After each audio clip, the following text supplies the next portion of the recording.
So, welcome to my show today. We're talking about pleasure. I'm Cheryl Carter, your work doctor, and my guest today is a very special guest because I met her during the pandemic. And I met her during the pandemic when I was in a time of where I wasn't experiencing much pleasure. I was overworking and trying to achieve things with my business and in my personal life and quarantine and all the things we've all been experiencing this entire year of 2020. And during my time with Kat, it was so funny because she contacted me and said, I want to give you a gift. And I pushed her away for weeks. I think it was weeks. And finally, I had something happen. I decided to respond, had a phone conversation with her. I think it was a Facebook call. And within 10 minutes into that call, she had touched on a pain point for me, a blockage I had had in my psyche, just in the way I was doing business. And within that 10 minutes conversation with her, I felt a lightening and a lifting and an opening. And not even a few days later, I signed a $25,000 contract. So it was miraculous for me. And the reason why I wanted her to come on today is because I've learned, one, we're all in a trauma response right now with the international pandemic, with businesses shutting off, companies closing, people being laid off. There's a lot going on. Oh, the elections in the United States, we won't even go there. But there's been a lot of trauma. And so I've been certifying myself in advanced trauma response counseling. And one of the big things I learned is we do not allow for positive emotions right now. Right now, we push away, just like I pushed Kat's free gift away, that helped me so much. We push away pleasure. We push away happiness. We push away positive emotions in our trauma response. So I thought it was important today to talk about pleasure. And welcome, Kat. Thank you for being here. Thank you for accommodating me. She's all the way in Hawaii, one of my favorite places on the earth, a place that brings me great joy and pleasure to visit. So welcome. Now, Kat. Thank you. Thank you. Thank you. Yes, we'll admit Hawaii's not a bad place to be, especially at this time of year.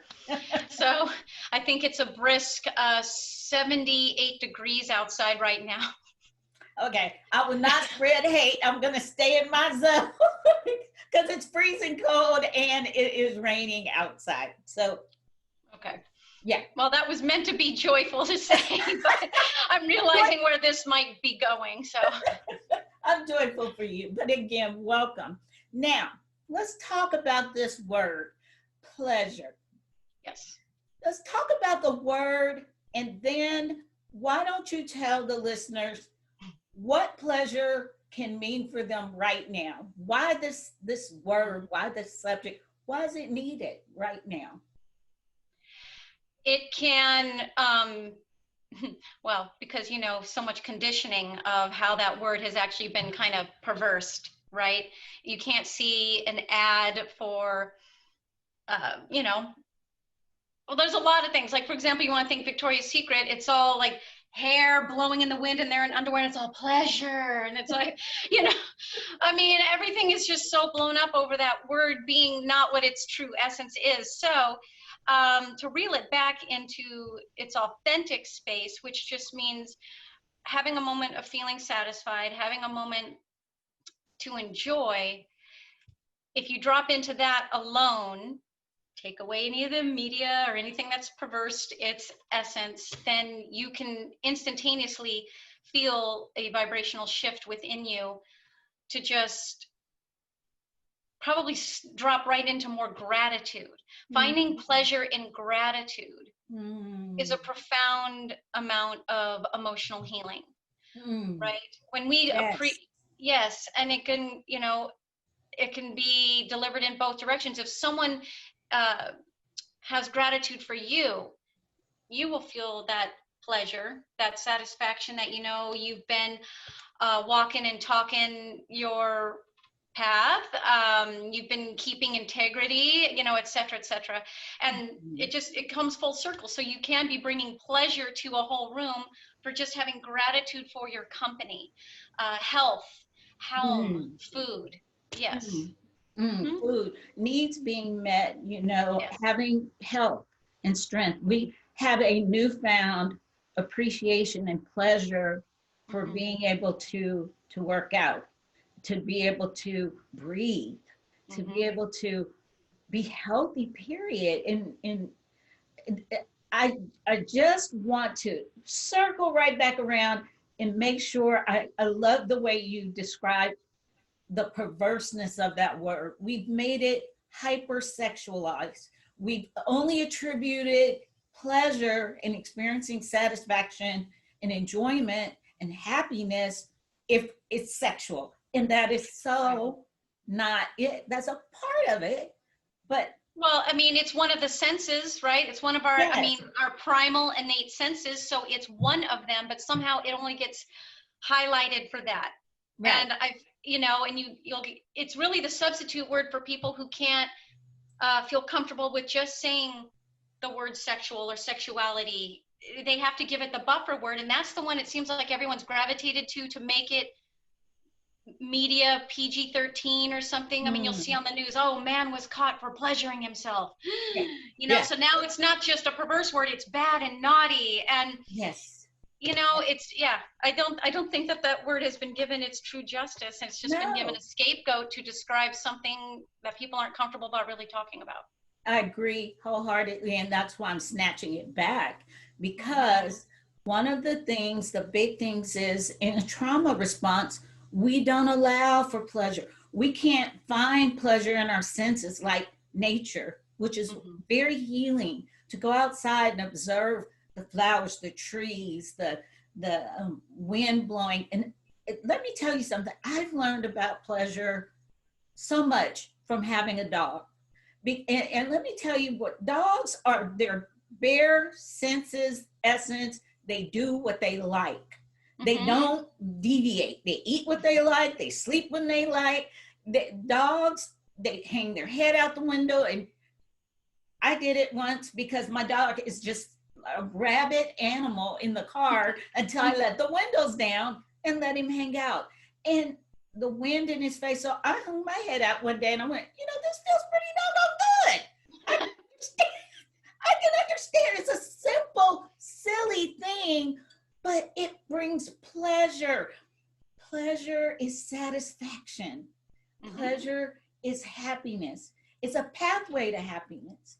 And let's talk a little bit about some of those pathways.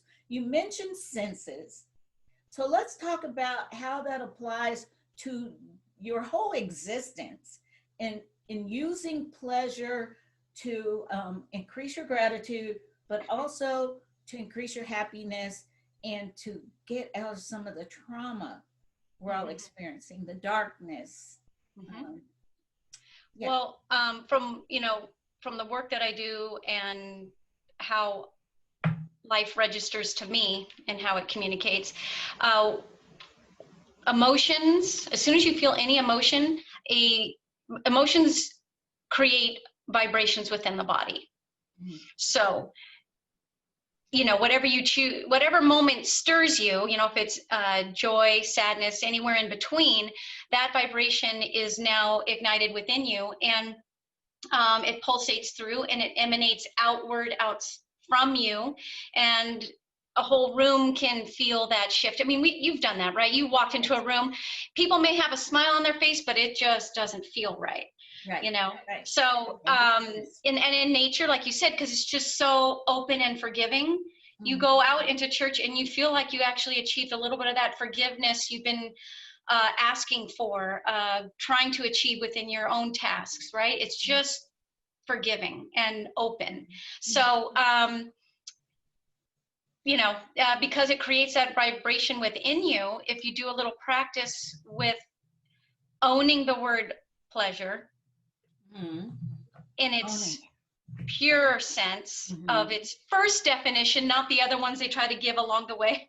I was reading them, and it's really funny. You will experience a profound shift in your own healing journey, forgiveness journey, mental, emotional, physical, when you can own that word. I love that. And owning that word is what I meant when I said we're snatching it back. I'm introducing it as a concept and as a subject for talking to people. And this show is very spiritual, but not spooky spiritual. So you said something about forgiveness. I know for me, sometimes forgiveness doesn't give you those good feelings of satisfaction until later. But it's a very important pathway to pleasure, because being unforgiving and all the anger and the hatred and the hypocrisy and the vitriol that we are experiencing from all sides, and social media, on the TV, we just read any headline, everything is so rage based and so meant to stir that energy that like you said, that it just feels, ugh. You might be smiling on the outside, but in the inside, you're radiating something that isn't good. Some of that's steeped in unforgiveness. We just want to allow people to be right now. And some of that is our own unforgiveness towards ourselves, especially if we feel any failures for the way this year has gone for us. Well, that's the only way that you will experience more unforgiveness in your surroundings, is if you don't have it within yourself first. Once that happens there, you will notice less and less of it compounding in your own personal life, and it will give a breath and more space around for possibly being able to contribute and pay forward more ease outward around you. Because when we're feeling that own personal weight on us, it's hard for us to want to make sure everyone else is feeling okay too, because we just don't feel right here. And that all starts in here with that forgiveness, right? Yes. So if you forgive yourself first, the whole room will change. Your environment will change. Yes. Pretty immediate. It is so immediate. And I love the way you describe that. It's inside. To echo the words, how can you experience some of that pleasure of forgiving yourself?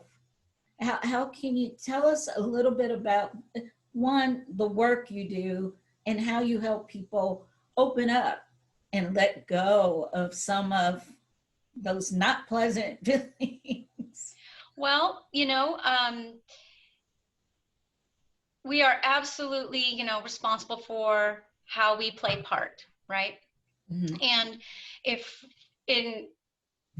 it's projection for reflection, if we are saying how much sucks around us, it's a reflection back to us of us. How much of things are off track, that we're just doing the one finger pointing forward, but then there's three pointing back at you. Where can we each contribute to clean up a little bit more within ourselves outwardly? Because no matter how massive or minuscule, everything within this universe is cause and effect. Yes. Period. Yes. Yes. So to, only think everything that is not going stellar is all outside of you. Granted, we know like that does have its place. Like, I can't personally control the government. I can't personally control some big situations, but we're also not sitting in those, the Senates and the White House, so we're in our community where the trickle down factor has come down to us. So we can clean that up, clean your own house, right? All right. You got the dust storm swirling around out there. All that you can do is clean up your own house, right, and keep that light shining there. Inside. And that's that circle of influence or circle of control that I teach. I always teach people to stay in your circle of control.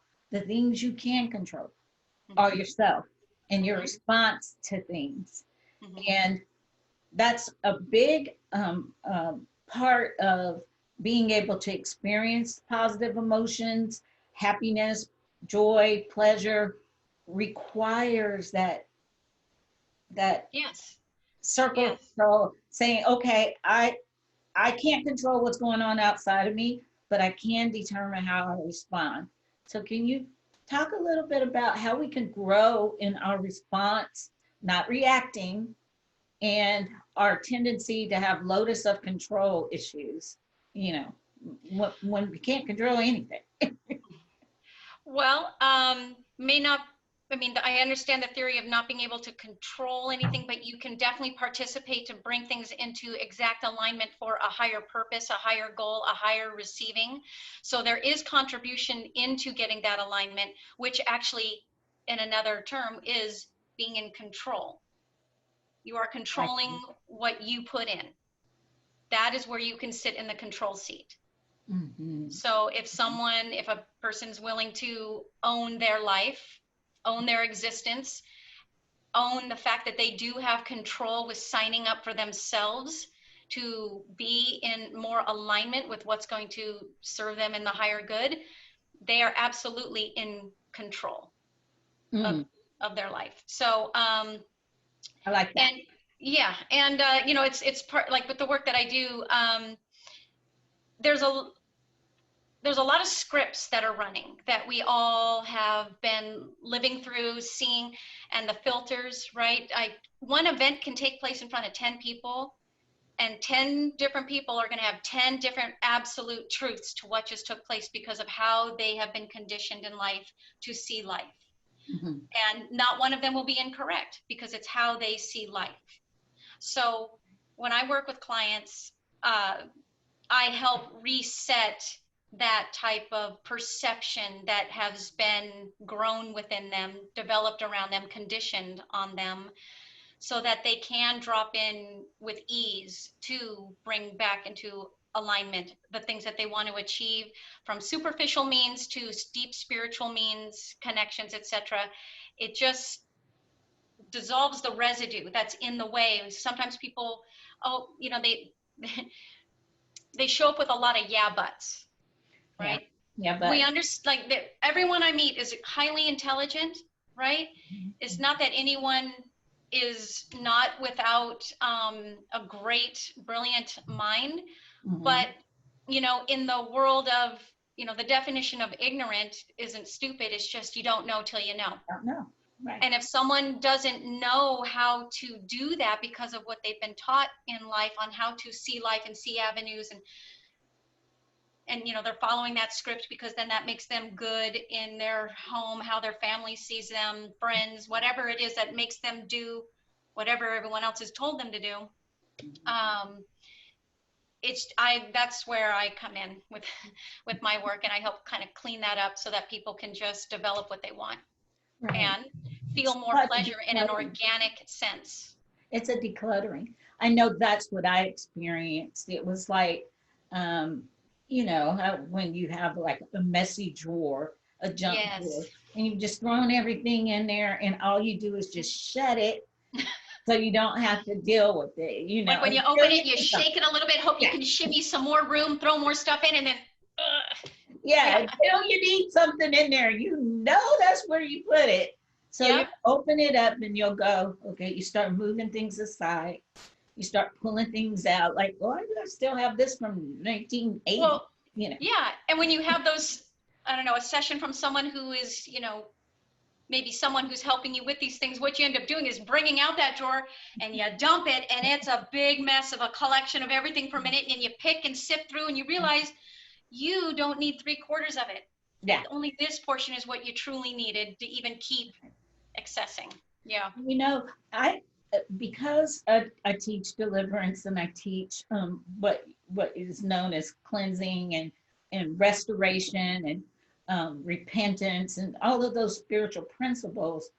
One of the big things that I think we don't do for ourselves is we don't realize we are spiritual beings having a natural or bodily experience. And because we're spiritual beings, we have a plethora of emotions and thoughts, and like you said, those loops, the scripts that we play, that we have to question sometimes. Sometimes you have to dump that junk drawer. You have to let the clutter be seen, because we're sick as our secrets. We experience a lot of pain with what we shoved that drawer back in there, and it's still in there. And it's so important for this year to dump the junk drawer, to listen to what we're saying, is that pleasure and happiness are your right. Your brain is, God wants us to enjoy life. He wants us to have pleasure in life that isn't sexual. He wants you to experience joy in a flower, or like I said, hanging your head out the window, experiencing the feeling of air blowing in your face, looking at a beautiful sunset. Right. And I mean, and let's keep it, you know, clear, as like when you were just saying, you know, the duality of being in like the primal physical existence to spirituality. I mean, pleasure is all those, even sexuality. It's just not the highlight of only that's what that word means. So if you sign up with yourself to enjoy pleasure on its full spectrum, of all senses, of everything in your existence, you will launch beyond yourself. I love that. And what are some ways we can do that? What are some ways we can start noticing and tuning back into ourselves what brings us pleasure? I know I try to do it with everything, like this wonderful apple cinnamon tea that I have right now. It smells so delicious. And I took time to make sure it was just the right temperature, got the good smell from it, and it tastes delicious. So I've had quite the experience, you know, just enjoying tea, a simple thing. What are some things people can do to get there? I think if someone, I mean, you know, again, people aren't used to being asked to tap into this awareness, right? Starting somewhere that's simple, which really isn't so simple, it's bringing someone back to themselves. Make a list of all senses, right? Touch, taste, etc., and make your list of what, give yourself 10 things in each category of all of our 6 known senses that would be enjoyable, right? So if it's skin, someone can put sunlight on my skin in the morning when it's cool and brisk outside. Awesome. You know, taste, cinnamon tea, apple cinnamon tea, chocolate caramel brownies that I got waiting, you know.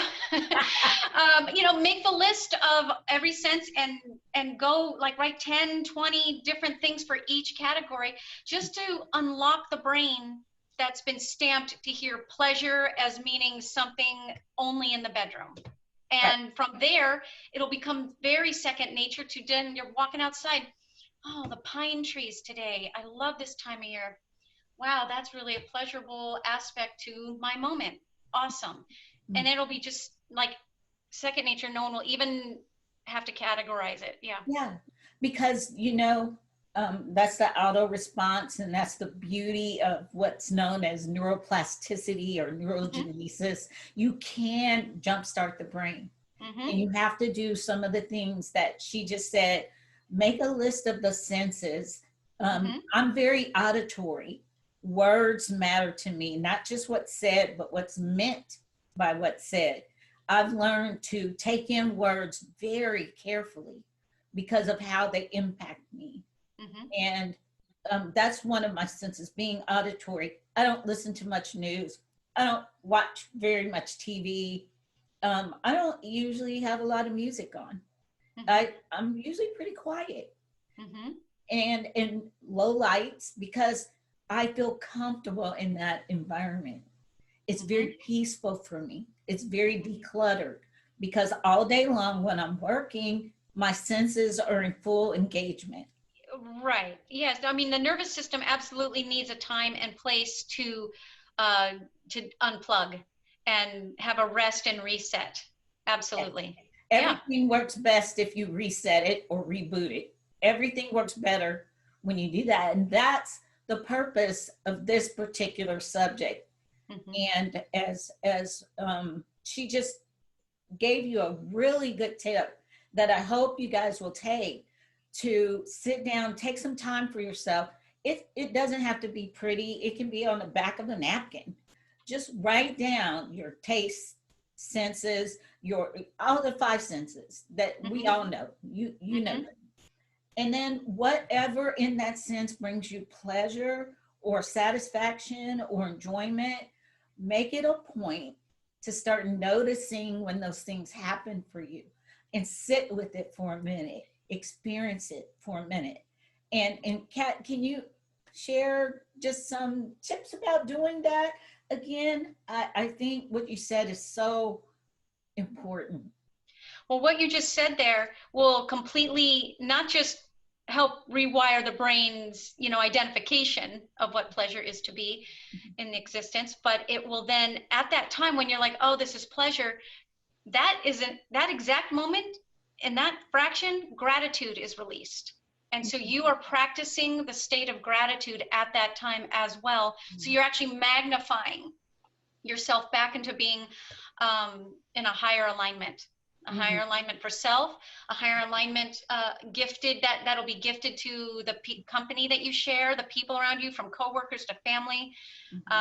Yes, so when you can identify that pleasure and you're feeling that, of course there's gratitude. Yes. And so you're getting a twofer.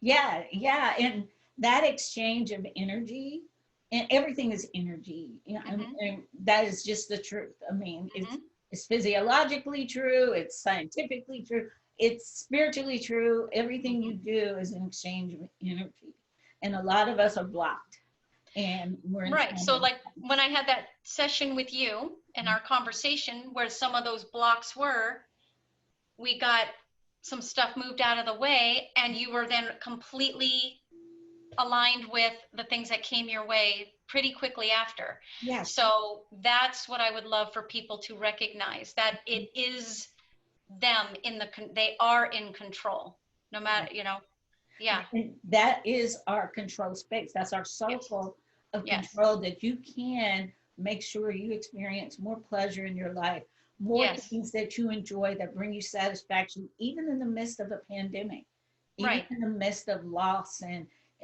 things that aren't well, also I think getting comfortable and knowing that you deserve to be grateful and deserve to have the pleasure. I think deserve is a key word in there that people have shamed themselves out of, that they don't deserve X, Y, and Z. And that's not them. That's a script that's floating around, right? So I would say heal the word deserving, making sure weaving in the word deserving. I'm deserving of pleasure. I deserve to feel grateful. Because when we feel grateful, joy is truly released. And it's so needed today. And people forget we were created for God's pleasure. And that's what we should be experiencing, not just when we finally make it to heaven, or when we finally get out of whatever situation we're in. You can experience it right there. You don't have to be happy for something, but you can be happy in something, because that's an inside job. So as we finish up today, is there anything that you feel like you need to share based on all the things that we've talked about that are so important to me, and to the listeners, and I'm sure to you as well? What is one thing you want to leave the listeners with about pleasure and how they can experience more of it? Well, first of all, it is your birthright. It's your birthright. And experiencing more of it is, I would say that, following the steps I suggested, just to start to unlock that key, and give yourself, make it a 30-day timeline for yourself. Say, just for the next 30 days, I'm going to devote to focusing on this, and seeing what the shifts are from day one to the next. Keep a journal perhaps, because then you're even more engaged to owning yourself and being in control of things evolving and shifting for you. Just, it's only 30 days, it's a month. We've been sitting around in COVID for 800 of them, I don't know. So you, right. And give yourself, even if it's just 5 minutes a day. Everyone has time to do this if you want to experience more of what your life has been given for you to have. Yeah. Because it is a pleasant and precious gift to be alive right now. Yes. It could be the other way. So, Kat, tell people how they can reach you, please. Okay. Well, I have a website. It's called Quantum Voyance Integration, and it's quantumvoyanceintegration.com. I realize that's quite a digit workout, but that's what was available when I was creating it. I couldn't QVI or anything. It was all gone. And on there's a tab to just click and send me an email if you have any questions. I'd love to connect with you. And I do offer a 30-minute complimentary consultation connection call, because I love to connect with people and